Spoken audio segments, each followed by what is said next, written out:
unemployment it's not going to help growth, it's going to create poverty. And then when we have unemployment, now we have these lower developed, undeveloped countries that have poor infrastructures, and they have high unemployment rates, high interest rates, so they don't have the money to create these security nets.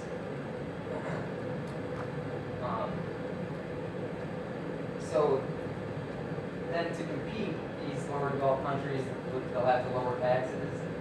And that will start to ruin like public revenues, like education systems, and like unemployment safety nets. And that's in these trade agreements. That's when they need it the most. These undeveloped countries that have poor infrastructure. So the best way that we can complement these is we need to aid these developing countries. They need to be protected until they can actually stand on their own 2 feet. And for some of these countries, example was given, Korea had a good economy to make rice, but they figured that they could have a stronger economy if they switched to steel and started being steel manufacturers. But you're not just going to do that overnight. It takes time. So they need aid from stronger countries until they're strong enough to compete with the global giants.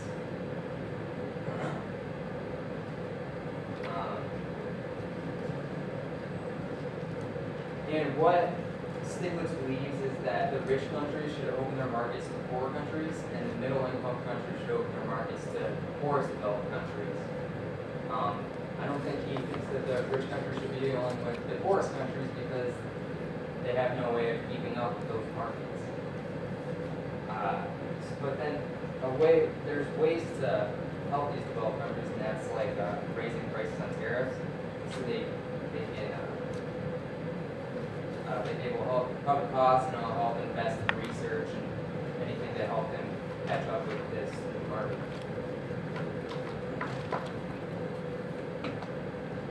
All right, so an important aspect of making trade fair, I wanted to cover how tariffs affect trade. So a tariff is a tax or duty that's paid to a particular class, or paid on a particular class of imports or exports. So if you're writing notes, this is going to be like an expensive slide here. So generally, Stiglitz, in the readings, he argued that developing countries have generally not treated underdeveloped countries fairly on the international market with tariffs. So eliminating, he argued that, I guess I should cover this. So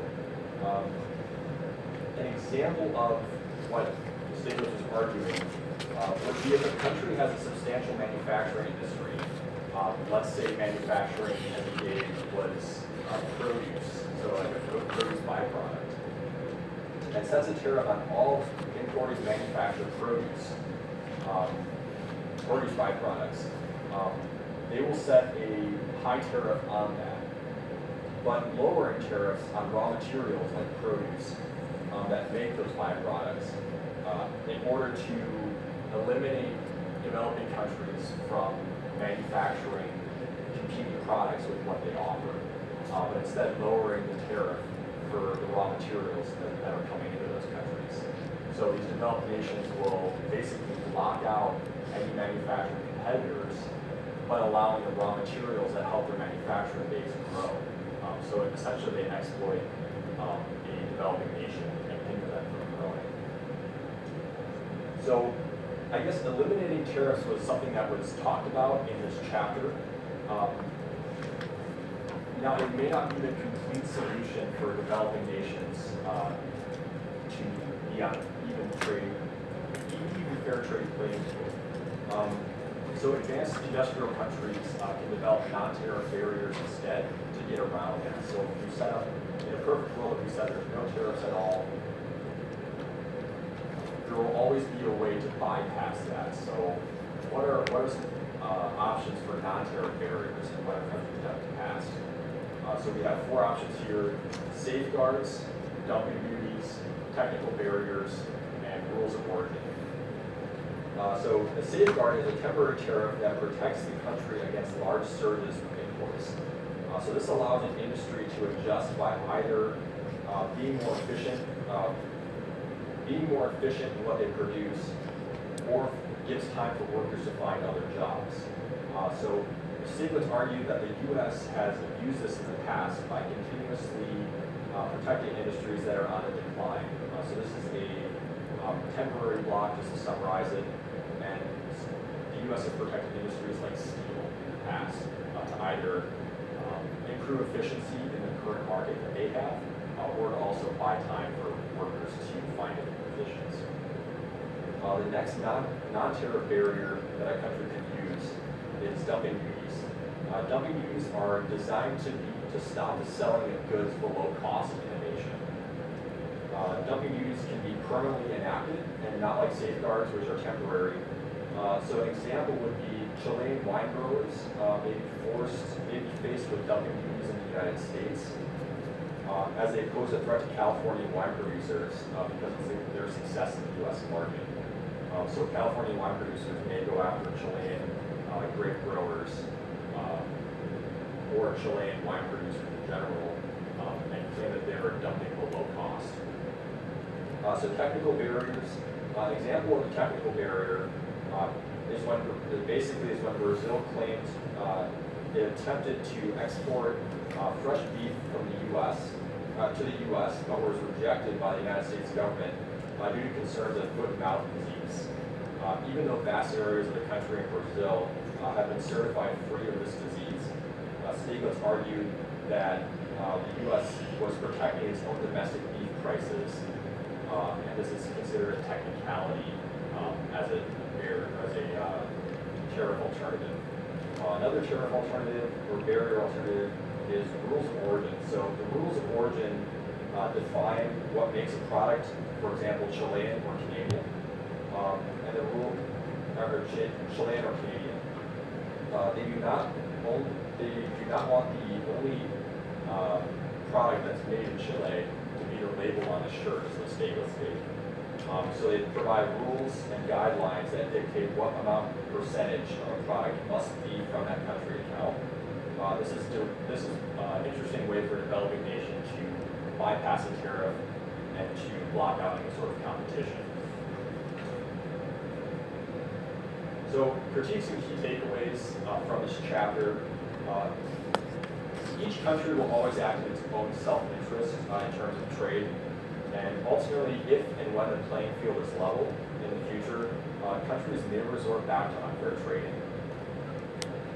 Each country will act in its own best interest, as I said before, even developing nations. So there's nothing wrong with developing nations acting in their own self-interest either. This also includes protecting consumers from potential food-related diseases. So that was one of my critiques from Stiglitz,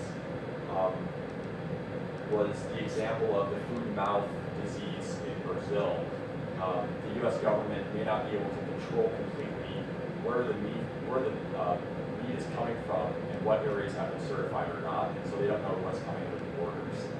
So they're acting, I guess the critique of Stiglitz is that the U.S. is acting in its own best interest to protect its citizens. So it may not even be a trade barrier, it should just be a protective measure. So a key takeaway from this is that each country will, I wanted to elaborate on one of the quotes, I didn't add it in here, but Stiglitz really emphasized that trade is not a zero-sum game in which those who win do so at the cost of others. It is, or at least can be, a positive-sum game in which everyone can be a winner. That's quoting Stiglitz.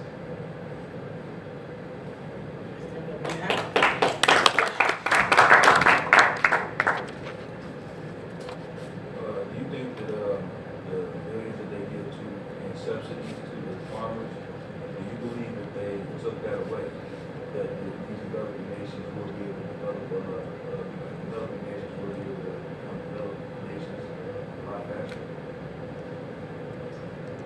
I don't know, I feel like a hard question to answer because I think it will definitely help them get their foot in the door and help them build their infrastructure and, get a way to start to get into that market. Do you think it will, what about the farmers, like, what do you think just to force them to, like, all right, you should get what you earn. And, you used to getting this $120,000, a few $1 million from big farms. You used to getting all this. We just gonna, it's in the mirror, basically. How do you feel that would be doing? Like, I know I'm asking a lot, I don't need too much time. I might have to answer that. Yeah, so I guess in the model of subsidies for a farmer, if you keep the model of they're the business owner and they own their land, the subsidies obviously help them. If it's taken away, they have no cash on hand, no resources to work with other than the land. But if you don't have money to harvest or pay employees or acquire grain, it kind of leaves that model short-sighted. The other fact is if, let's say you took the subsidies away, just kind of playing devil's advocate again, and if the land that they work on is nutrient rich, another model that can come in which may exploit them completely would be is a company can come into a developing nation, develop the land and the resources on the farmer's land. Now, whether or not the farmer actually benefits from that is kind of up in the air depending on the model. But if the model is the farmers own the land and they work the land, the subsidies will obviously help them in developing nations. If there's another model in place, it may help the developing nations if a bunch of corporations come in, work the land, employ people to work the land, and those people spend money in their communities, restaurants pop up, schools pop up. There's two ways to look at it, but in that model, yeah, if you took the subsidies away, that would render them in a really bad position. Any other comments? Yeah, please go It's ahead. more of a comment than a question. I'm from Traverse City, cherry capital of the world, and worked on a cherry farm for 8 years of my life. Can you be loud, a little louder? You're accompanying with the fan. I said, I'm from Traverse City originally, and it's the cherry capital of the world, obviously, as you know. I worked on a farm for 8 years, and every year we had to dump a lot of our cherries so we could import some cherries from, I think it was Russia and Poland. And every year somebody would post something on Facebook, oh, look at all these cherries that are dumped. Isn't this a waste? We should be we should be using our products instead of importing. So I didn't really think about that until I started reading this chapter and learning about the subsidies and stuff like that. Yeah. So I thought I connected the dots and those. And if you really look at the Midwest, a lot of times we don't call them subsidies, but they are subsidies. For example, better quality grain by Monsanto or somebody else. Then you have cheap water. If you look at that, then cheap taxation on low taxation on what you call land. So all these kind of things, in a way, they are hidden subsidies. So if you really want it to be free, then everything should be taken away from everybody and let them says, okay, go at it. But that's not going to happen in this world. So, so there is, and as you rightly said, that we do not know. I mean, what is happening in your, if you want to protect your food chain, you have to have some control of that, where the food is coming, how they are raising, what kind of things they're giving. I mean, we are telling Brazil, and Europe tells us the kind of all the hormones we give to our cows. We have the mad cow disease. So if they eat the mad cow, they will get mad. So the thing is this: no, this thing comes from United States, no beef from United States. So think in this way: you are putting the one thing against them, like the Brazilians. Now the guys are putting it against us. So these are all used, but of course everybody knows it's a technical barrier. I mean, they hide behind the technicality, but it's one way of controlling it. But you have to ask yourself the question. I'll give you a specific question. Suppose sugar is coming from, tomorrow there is a free trade with Cuba and lots of Cuban sugar comes in. Cuba is one of the cheapest producers of sugar, okay, cost-wise. The Florida growers, immediately go up in arms and says that, you know what, we need to stop that sugar coming from Cuba. Now, should the government stop the put a tariff on the cheap sugar coming from Cuba? Yes or no? What do you think? Personally, no. Pardon me? Personally, no. No, But I mean, okay. That's personally, I understand. I'm just more like, okay, compete. You know what I'm saying? Compete. But they say, hey, if the sugar, if we go out of business, a lot of people will lose their jobs. That's true. And if they lose their job, the businesses goes away. That means all the sugar plantation, they will not be able to pay taxes. If you are not paying taxes, the government cannot collect taxes. Well, they're undermining the market price, then maybe the U.S. should implement a dumping. Yeah, but you are MBA students, think. Think now you talked about the sugar. Now who consumes the most amount of sugar? Not you and me. The most amount of sugar is consumed by food manufacturers, like candy manufacturers. Okay. Now the thing is if you look at the candy manufacturer says, hey, if I get cheap sugar, then my competitiveness goes up because my input cost goes down. By protecting the sugar industry, you are hurting the candy industry. So the thing is where are you going to go? Because you protect one, because you have to think it's all part of a value chain. One thing I know, I'll give you something which I just now checked in, it was left in my file, I'll give it to you, it's a very interesting one. If you look at that, one of the things, last October when we were doing this class, of course the election thing was going on. And we were talking about President Trump was saying that we will put whatever 27% or 20% tariff on anything coming from Mexico. I don't know whether he was thinking or not thinking, but if you look at the auto industry, which we are all a part of, and everybody drives a car in the United States, what has happened? Most of the cars are assembled in Mexico, out of parts made in the United States. So if I put the 20% tariff on them, of course they are going to retaliate and put 10 to 20% tariff on the parts going from United States. There will be a retaliatory tariff. If there is a retaliatory tariff, they will think in this way. If your car, if it's on $1 worth of parts, they are putting 20 cents on it. So by the time before they assemble, the parts are already on $1.20. Now once this $1.20 is done, and the car is produced, and where do we buy all those cars? In the United States. So they go back and forth. So now you put another 20% on that, because we said we put 20% tariff on that, which means or 20% on $1.20 is how much? 24 cents, which means the car which was $1 now suddenly has become a $1.44. Now can you afford to buy the car? See what has happened. So we have to think, because then they will, Mexico can say, you know what, why should I get it from United States all the parts? Let me get the parts from China. Now what happens to our parts industry in the United States? It's all around us. What happens to our parts? They said something about that with the Great Depression. I apologize for cutting you off. But Go ahead. They said something about that Great Depression where the U.S. put high tariffs on imports and they reciprocated it. They did the same and they got us deeper into the Great Depression. When we talk about trade theories, one of the problems is the more you trade, what happens? Whatever you're good at, you produce that.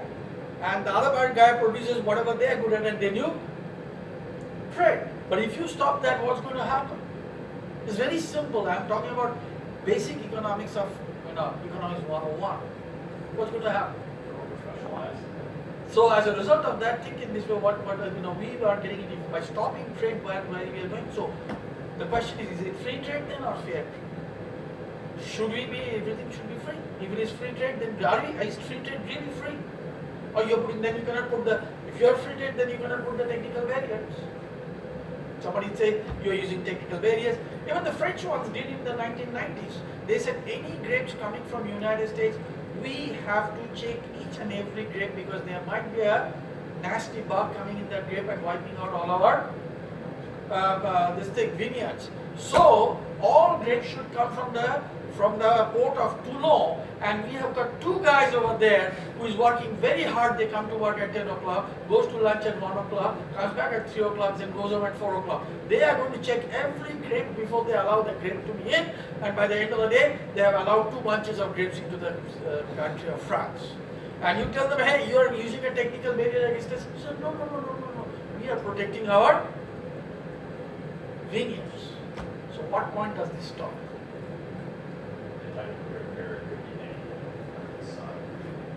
Not even just like a regulation, but there's countless. Countless. People can come up with all kinds of things. Social campaigns. For example, in your cars, it can be the safety measures. How many airbags your car will have? What will be the thickness of your crumple zone? This can be all technical matters, which you can do. So, any other comments, thoughts before you move on? Yeah, please. So NAFTA, worst trade.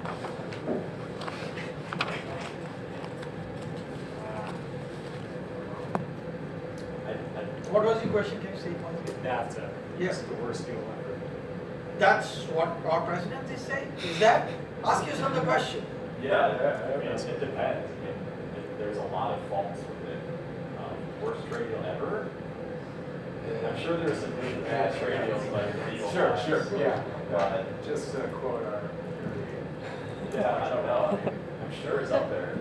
If you go back to the opium wars one, it's not as bad as that. China had to take the opium and repay them the money. The British were going to opium in India and they says, you know what, you have to buy opium. He says, we don't want opium. No, you have to open up and let's sell some opium out there. Of course, there was a bunch of people who were very happy after that, but the thing is, it's taken that way. Same thing up, man, can you force somebody? United States opened up the market in Japan in the 18th century. We did that all over the place. Watch that movie Seven Samurai and all those kind of things. You'll see all those kind of things in the background happening out there. So if you really look at that, that's one of the things which is the question. Think of what happened. But at the same time, should it be closed like they showed in that Commanding Heights video with Russia, or with old Soviet Union and Eastern Europe and all those kind of things? No, because there was no personal initiative. So we, as MBA students, working in different industries, we have to decide where do we draw the line. That's the question. Everybody understands it should not be there or it should not be there. But the question is, in between this, it's a huge gap. So where do you draw the line? Yeah. So that's what open to debate, and that's what you as MBA students should think. Where are we drawing the line? Because any industry you work will be affected by that invisible line. I really don't care where you are, but you need this thing will be affected by an invisible line somewhere. Okay? Any questions, comments before you move on? Okay, again, let's give them a big hand. We have, what's the time? 8:20? Yes. Okay, let's take a quick break, 5 minutes.